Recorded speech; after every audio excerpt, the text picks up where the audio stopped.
আহমদুল্লাহকে আরে আহমদুল্লাহর গনার টাইম আমরা আছে। এই জন্য যে আহমদুল্লাহ এই কথা বলেছেন তাকে বলবো আমি 48 ঘন্টা সময় দিলাম। শেখ আহমদুল্লাহর ব্যাপারে তাহিরি হুজুর অনেক গালাগালি দিছে, এমনকি 48 ঘন্টার আলটিমেটাম দিছে। তিনি বলেছেন মামলাও করবেন। প্রশ্নটা শাইখ এইভাবে পড়ছেন যে এক ভাই প্রশ্ন করেছেন, রাসূল আকরাম সাল্লাল্লাহু আলাইহি সাল্লাম তো 40 বছরের নবুয়ত পেয়েছেন, এর আগে তিনি নবী ছিলেন না, তাহলে এই 40 বছর আগে তিনি কোন ধর্ম অনুসরণ করতেন? তাহলে কি আল্লাহ রসুল কোনো ধর্মের অনুসরণ করতেন না? শায়েক ওখানে উপস্থাপন করেছেন যে আল্লাহর রাসূল 40 বছর তো নবুয়ত পান নাই। প্রশ্নটা এভাবে করাছে, সেই প্রশ্নটা শায়েক পড়েছে মাত্র, কাট করে নিয়ে যে ওই জায়গাটা ওখানে বসানো হয়েছে, আর এটা নিয়ে আমাদের ভাইয়েরা গোটা দেশ উত্তাল করে ফেললো।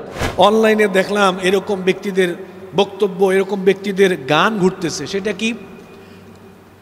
আল্লাহর ধন রসুলকে দিয়া আল্লাহ গেলেন গায়েব হইয়া। নওজুবিল্লাহি মিন যালিক। আল্লাহর ধনের রাসূলকে দিয়া গেলেন আল্লাহ গায়েব হইয়া, রাসূলের ধন খাজা পাইয়া শুইয়া আছে আজ বিরে, কেউ ফিরে না খালি হাতে, খাজা তোমার। নওজুবিল্লাহি মিন যালিক। কি বলে এগুলা? কি বলে এগুলা? রাসূল করিম সাল্লাল্লাহু আলাইহি ওয়াসাল্লাম আসলে নবী হয়েছে কবে? আমি আপনার সাথে বহস করব, আপনার জ্ঞানকে আমি আলটিমেটাম দিলাম, চ্যালেঞ্জ দিলাম। কার সাথে কি ভাই?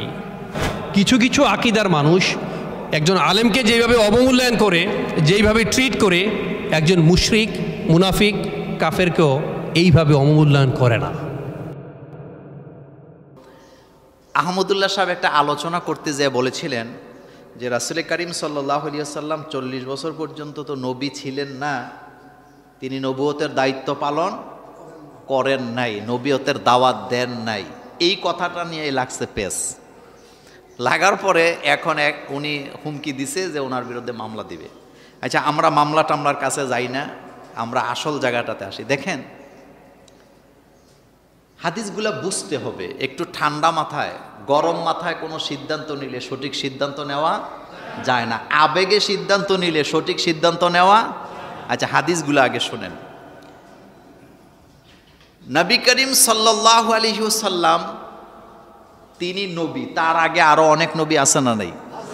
প্রথম কথাটা বুঝবেন, নবী নির্বাচনের মাধ্যমে হয় না, নবী হয় সিলেকশনে। আর সিলেকশনটা করেন কে?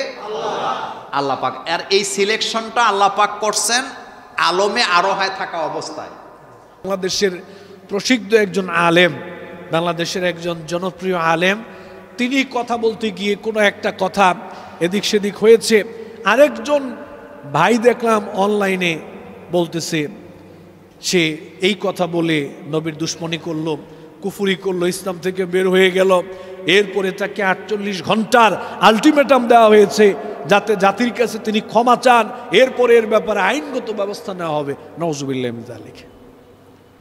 আরে ভাই, একজন মানুষ, একজন আলোচক আলোচনা করতে গেলে তিনি যদি ওনার চিন্তা ভাবনাটা আপনাদের সামনে তুলে ধরেন, হয়তো ওনার চিন্তা ভাবনা আপনার পছন্দ নাও হতে পারে, ওনার মতামত আপনার পছন্দ নাও হতে পারে, ওনার দৃষ্টিভঙ্গি আপনার পছন্দ নাও হতে পারে। তো আপনি কি করবেন? ওনার দৃষ্টিভঙ্গি, ওনার মতের বিরুদ্ধে আপনিও আলোচনা করেন, কোনো অসুবিধা নেই। আপনি বলতে পারেন যে ভাই, আমরা অমুক একজন আলেমের আলোচনা শুনেছি, তিনি এই ব্যাপারটা এইভাবে কথা বলেছেন, আমাদের কাছে কোরআন সুন্নাহর, কোরআন হাদিস অনুযায়ী মনে হয় এই কথাটা সুন্দর হয় নাই, কথাটা এরকম না, এই দৃষ্টিভঙ্গি এরকম না, আমরা এটাকে এভাবে লালন পালন করি। আশা করি তিনি ওনার এই দৃষ্টিভঙ্গি নিয়ে আবার কথা বলবেন, বা আপনারটা ভুল হয়েছে। একটা কথা বলার সিস্টেম তো কত ধরনের আছে, কিন্তু আমরা ডাইরেক্ট অ্যাকশনে চলে যাই। ও কাফের হয়ে গেছে, ইসলাম থেকে বের হয়ে গেছে, ও নবীর দুশ্মন, ও আল্লাহর দুশ্মন, এরপরে ওর বিরুদ্ধে আইনগত ব্যবস্থা নিতে হবে। নানান ধরনের কথাবার্তা আজকে আমাদের ভিতরে চর্চা হচ্ছে। নাউজুবিল্লাহি মিন যালিক। আমি এই আপনাদের মাধ্যমে আমরা অনলাইনে যারা আছে এরকম মানুষদেরকে আমরা জানাতে চাই, কোনো আলেম আলোচনা করতে গেলে দৃষ্টিভঙ্গি যদি আপনার মতের সাথে মিল না হয়, বা যদি মনে হয় কেউ ভুল করছে, তাহলে আমাদের উচিত হলো ওই ব্যক্তিকে সর্বপ্রথম ইনফর্ম করা, ওই ব্যক্তিকে আগে জানানো, ফোনের মাধ্যমে হতে পারে, অনলাইনের মাধ্যমে হতে পারে, অথবা এরকম হতে পারে আপনি তাকে দাওয়াত দেন, আপনার মাদ্রাসায় দেন, আপনার অফিসে দেন, অথবা আপনি ওনার অফিসে চলে যান, আপনি ওনার মাদ্রাসায় যান, গিয়ে আপনি ওনার সাথে কথা বলেন, বা আপনি ডেকে এনে দাওয়াত দিয়ে বা ফোনে কথা বলতে পারেন যে ভাই বা প্রিয় শেখ বা প্রিয় হুজুর, আপনি তো এই কথাটা এরকম বলেছেন, ব্যাপারটা তো এরকম না, আমাদের কাছে তো এরকম মনে হয়, আশা করি আপনি ব্যাপারটা চিন্তা করে দেখবেন, ভেবে দেখবেন।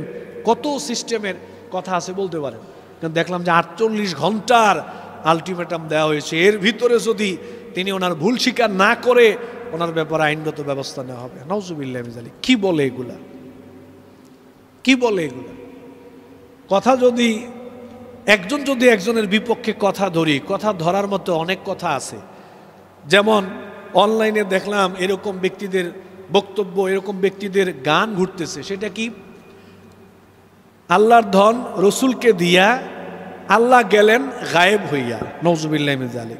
আর রসুলের ধন খাজা পাইয়া খাজা আজমিরি শরীফে শুয়ে আছে, খাজারে তোর দরবার থেকে কেউ ফিরে না খালি হাতে, নাউজুবিল্লাহ মিন যালিক। এই পুরো কথাগুলো কুফর, পুরো কথাগুলোই শিরক। আল্লাহর ধন আল্লাহ রসুলকে দিয়ে আল্লাহ গায়েব হয়ে গেছে, এই কথাটা কুফর, এই কথাটা শিরক। নবীর ধন খাজা পাইয়া খাজা আজমিরে শুয়ে আছে, আর খাজার দরবার থেকে কেউ খালি হাতে ফিরে না, এই কথা বিশ্বাস করলে কোনো মানুষ ইমানদার থাকতে পারবেন, ও মুশরিক হয়ে যাবে, ইসলাম থেকে বের হয়ে যাবে। যারা 48 ঘন্টার আলটিমেটাম দিচ্ছে, এরকম ব্যক্তিদের কথা অনলাইনে সমানে এরকম কথাবার্তা ঘুরতেছে, এরকম কথা ঘুরতেছে। আলটিমেটাম তো আপনাদের কেউ দিলে দেওয়া যাবে? এটা আলটিমেটামের ব্যাপার নয়, মূলত এটা বুঝার ব্যাপার, আলেমদের ব্যাপার। কোনো আলেম যদি কাউকে কোনো ইনফর্ম করে যে আপনার এটা ভুল হয়েছে, আপনি ভুল থেকে ফিরে আসবেন অথবা সংশোধন করার চেষ্টা করবেন, আমাদের আলোচনাগুলো এভাবে হবে। এখন আমাদের মধ্যে এমন সমস্যা হয়েছে, একজন একজনের বিপক্ষে, একদল আরেক দলের বিপক্ষে এমনভাবে লেগে গেছি, মানে কেউ কাউকে সহ্য করতে পারতেছি না, মানতে পারতেছি না, কেউ কারো অবস্থান মানতে পারতেছি না। পুরা হিংসা, বিদ্বেষ, দলাদলি, হানাহানি চরমভাবে চলতেছে। কিছু হলেই কাফের হয়ে গেছে, কিছু হলেই ইসলাম থেকে বের হয়ে গেছে, নাউজুবিল্লাহ মিন যালিক। আমাদের কেউ কেউ 40 ঘন্টা 48 ঘন্টারও আলটিমেটাম দিই আমরা। আসলে ভাই, কে কাকে আলটিমেটাম দিচ্ছি? আমি যদি শায়েখ মোল্লা নাজিমউদ্দিন হাফিজুল্লাহকে বলি যে আমি আপনার সাথে বহস করব, আমি আপনার সাথে বহস করব, আপনার জ্ঞানকে আমি আলটিমেটাম দিলাম, চ্যালেঞ্জ দিলাম, কার সাথে কি ভাই? আসলে আল্লাহ জ্ঞানের নূর প্রত্যেকের অন্তরে দেন না। জ্ঞানকে লালন করতে হয়, জ্ঞানকে ধারণ করতে হয়, বছর পর বছর জ্ঞানকে সাধনা করতে হয়। আপনি যখন বছরের পর বছর আমল করবেন, লালন করবেন, ধারণ করবেন, জ্ঞানকে সাধনায় রাখবেন, তবেই আল্লাহ সুবহানাহু ওয়া তাআলা আপনার অন্তরে জ্ঞানের নূর ঢেলে দিবেন।